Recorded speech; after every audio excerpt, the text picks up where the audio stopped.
Oh, hi there, Manaloy from Blackbright News. And I seem to be on a roll.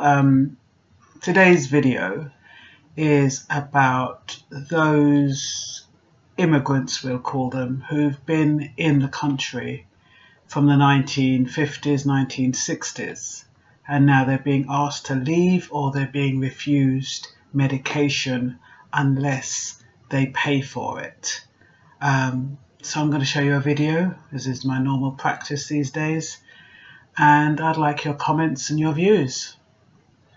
I've been living in the UK for the past 45 years. This country used to be the mother country for Jamaica.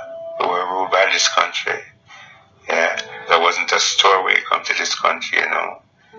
And as far as I'm concerned, I'm supposed to be legal in this town. At the moment, I must say, I'm not happy with the NHS. I went to my GP for a checkup, blood test taken. So when I go back to my GP for the result, prostrate cancer. I thought they were going to take me in and start the treatment at the Royal Marsden. One of the nurses, she not even take me into a room, just in the walkway. And she was talking to me and she says, if I cannot produce passport or visa, then I have to pay. First of all, she says £53,000. And then she says 54. I don't know, I feel like I was going to pass out really. Because I said, you know, £54,000, I don't have it, not even 54 pence. You know, so there you go. That's why they stopped the treatment. I've been to the immigration place office to try to see if they can find some paperwork so I could obtain a passport, and they reckon I couldn't find any trace of me at all. Work intention, they reckon that they don't know nothing about me either. I've been working, like I said, from 74. I got my national insurance number. I always pay my tax, and the last time I worked was 27th of February 2006. That was it. Always working. I didn't expect them to do this. After all these years I've been working, paying my tax, and that's what you pay insurance for anyway. You know, so it's not good. Trying to get help at the moment, and trying to get you know, my passport side sorted out. But like I say, that ain't gonna happen by overnight. With the NHS at this present, they just leave in limbo, like, you know. Like I say, it's probably to die because the job hasn't finished. I don't know what's been going on the inside, and that really worrying. I keep getting, you know, extra pain that I never used to have before. You know, I get a bit depressed, you know, stressed out, anxiety. So that was it really.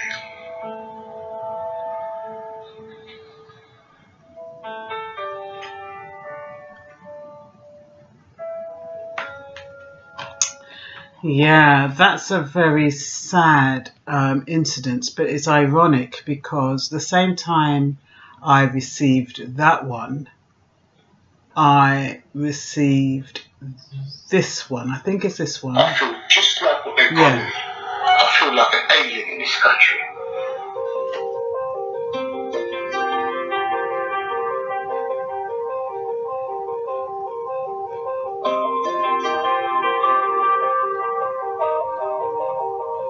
I've worked and lived in this country for a long time, and the Home Office would come and look at me and tell me that I've got no status in this country, and I've worked and I've paid my tax. You've got people in here, right, who just come in here about 5 years ago, and they've got legal status, they've got legal to stay, they've got British passports. I've got nothing.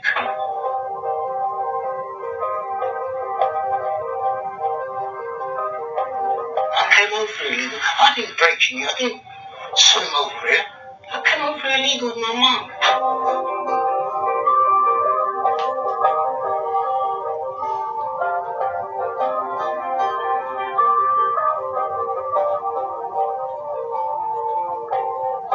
Do you feel British?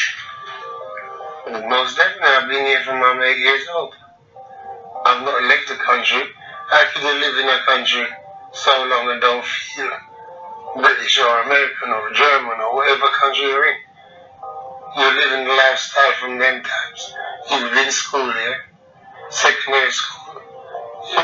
You're all going to feel British.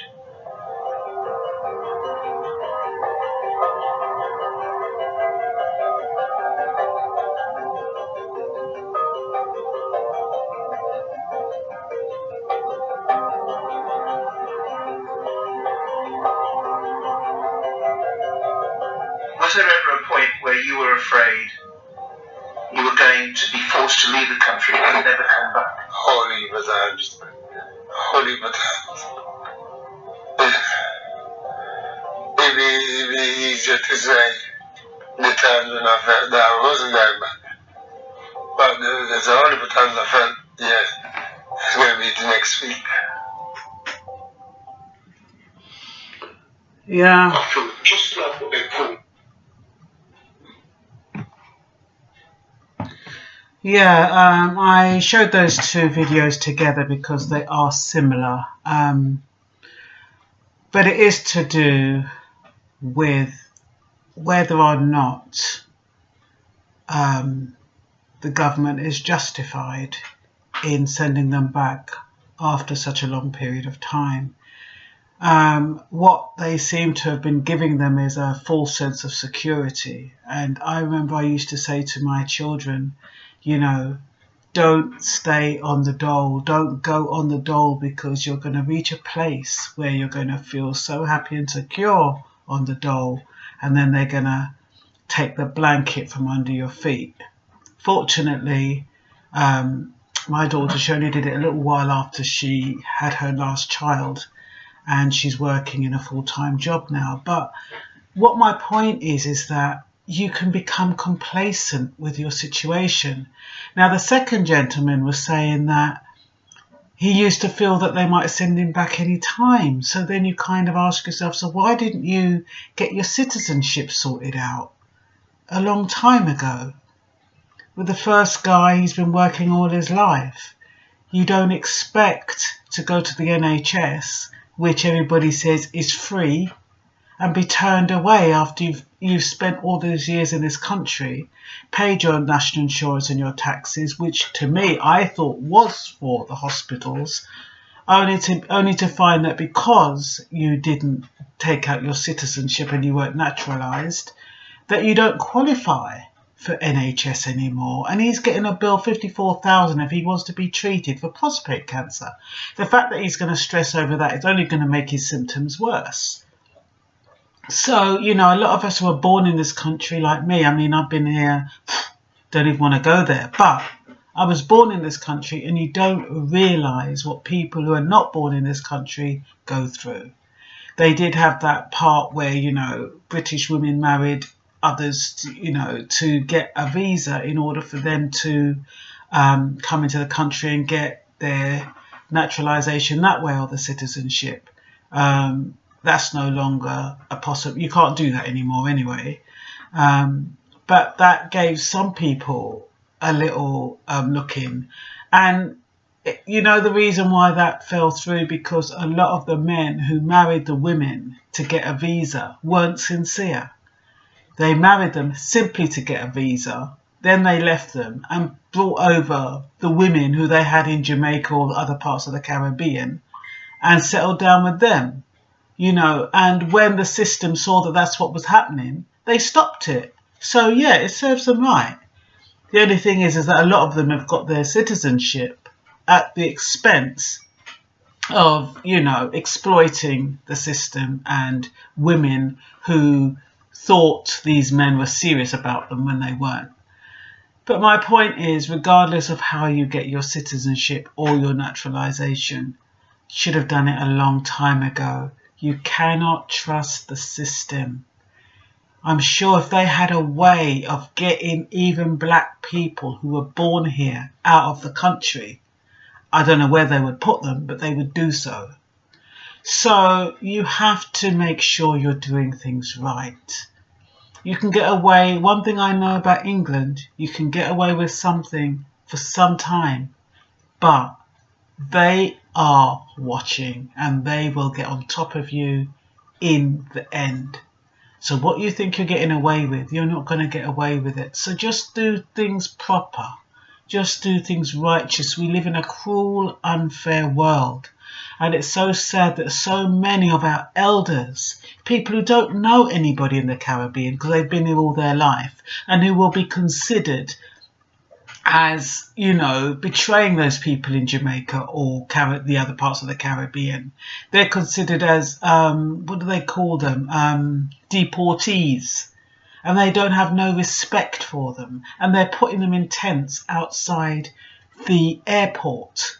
So they're taking them out of England at ages of 60 and 70 because they never got their citizenship, dumping them on a plane and outside in Kingston, someplace out there, leaving them, claiming that, oh, they must have family over there. Which family is going to take a deportee when they've got no income? You're too old to get a job. You know, some of them don't even have any family. When they're that age, most of their family are elsewhere. So what are they meant to do? Like I said, it's a cruel world. And what else can I say? This is Myrna Loy from Blackbright News, giving her point of view.